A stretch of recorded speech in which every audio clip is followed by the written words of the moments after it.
Oke, di pertemuan kali ini kita akan bahas tentang meminimalkan paparan gadget pada anak. Karena saat saya baca ulang pertanyaan di grup itu ternyata banyak banget yang menanyakan hal yang sama.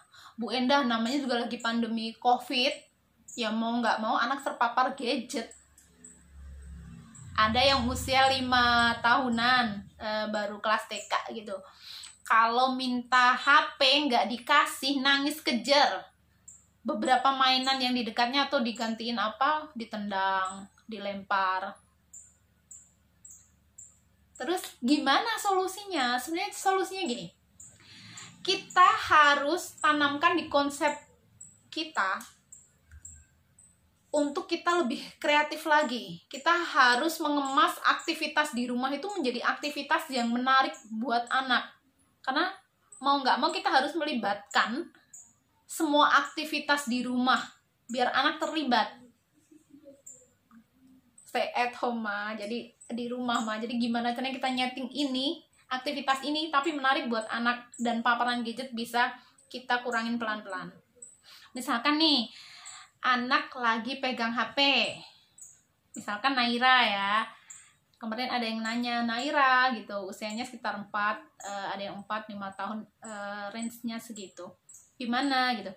Kalau misalkan emang Naira lagi pegang HP, kita deketin, karena konsepnya harus selalu kita ingat, kalau kita pengen meminimalkan paparan gadget, kita jangan membiarkan anak asik dengan gadgetnya sendiri. Jadi kalau anak lagi pegang HP, kita deketin, Dek, Naira, yuk kita browsing, yuk kita cari di YouTube cara bikin kue. Naira mau bikin kue apa? Bolu. Misalkan bolu nih, bolu pandan. Carilah tutorial di situ. Anak pasti akan menyimak tuh. Nah, oh gini. Nah, sambil kita kasih tahu, ada kok terigunya, dia ada blueberry-nya, ada ini semuanya. Yuk kita bikin yuk, ajak anak ke dapur, mulai eksekusi.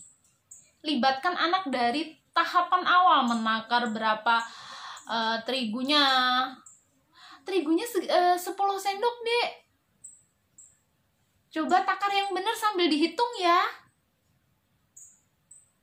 Terus masukin susunya sama telurnya, aduk rata sampai pas jadi dari tepung terigu kering sampai jadi adonan. Indera perabaan anak belajar, terstimulasi. Oh, ini tadi terigu kering nih. Melihat prosesnya sampai menjadi adonan. Oh, kalau dicampur ini jadi adonan.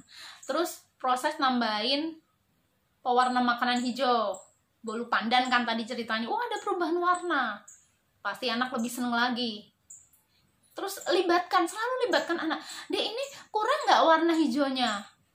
Kalau kurang tambahin yuk, jangan banyak-banyak ya, coba kita tambahin setetes lagi gitu.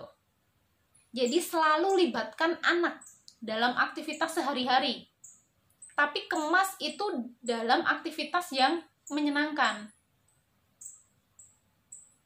gitu. Tapi Bu Enda, anak saya tuh cowok, mana mungkin mau diajak untuk hal-hal kayak gitu.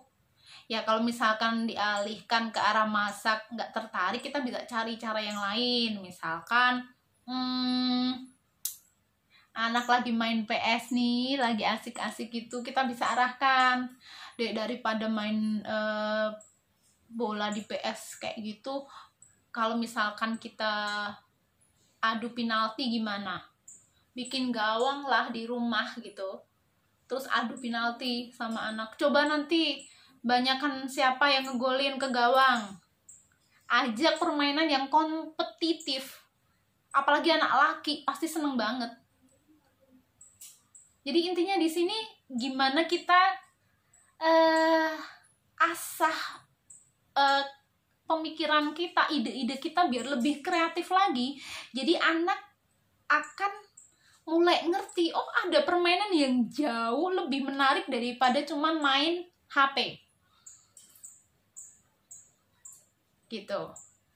Pelan-pelan kita arahkan anak. sampai bener-bener paparan gadget bisa kita kurangi gitu. Kalaupun emang terpaksa harus megang gadget, ya kita temenin, kita ikut terlibat, dan itu pun harus ada batasan waktunya, jangan terlalu lama. Jangan karena kita lagi asik beberes rumah terus anak anteng diem nggak berantem sama saudaranya, terus kita biarin aja main HP lama-lama. Padahal kan sebenarnya bisa, misalkan coba adik main sama kakak aja deh, yang akan jadi apa ya namanya, saudara main bareng, ada berantemnya pasti, resikonya pasti gitu. Cuman selalu ingat, paparan gadget yang berlebihan kok bisa sih Bu bikin tumbuh kembang anak itu terhambat.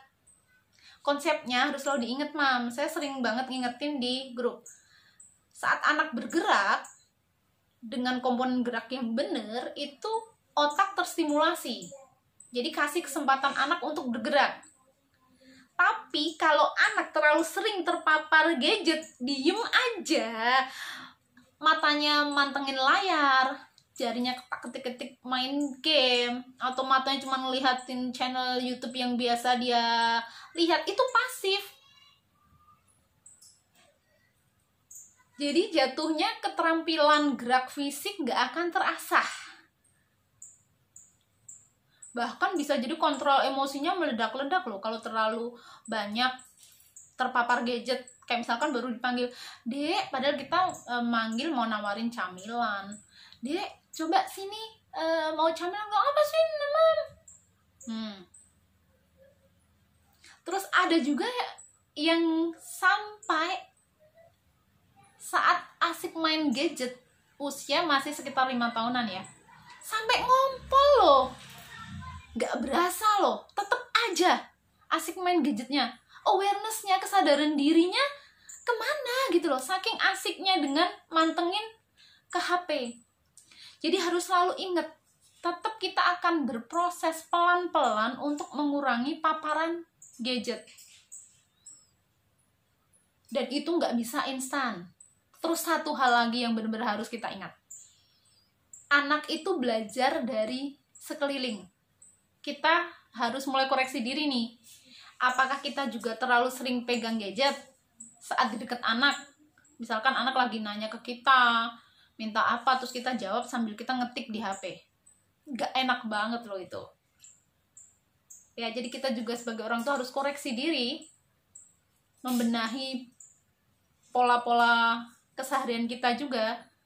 Jadi kalau emang kita lagi ngobrol sama anggota keluarga, ya ada baiknya taruh dulu gadgetnya,